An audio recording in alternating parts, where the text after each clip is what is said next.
When you receive your boots, please do not cut or remove the cable tie between the bottom two eyelets. This piece helps stabilize the zipper and helps avoid discomfort in the toe flex area. If the cable tie breaks or you need to replace the zipper lacing system entirely, simply remove the pieces and replace it with another zip tie. To attach a new cable tie, first insert the smooth end down through the top of one eyelet. Loop it under the leather anchor and up through the other eyelet before securing the tie in its lock.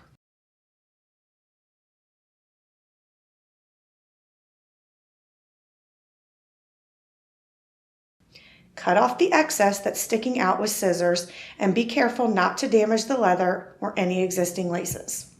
To begin, thread the lace underneath the eyelets closest to the zip tie.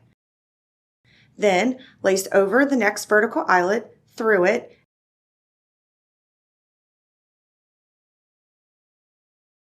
and then crisscross underneath before threading up through the next set of eyelets.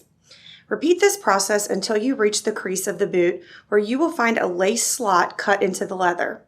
Lace the shoestring over top and into the slot, and then up through the eyelet.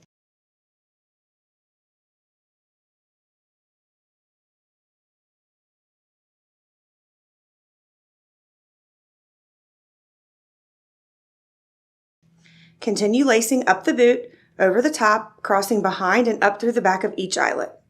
Once you get to eyelet second from the top, lace to the eyelet and crisscross, and then insert the shoestring up into the same two sets of eyelets. Double lacing these eyelets means when you finish the lacing, the knot will be behind the zipper mechanism instead of in front of it, reducing the chances of snagging or coming loose.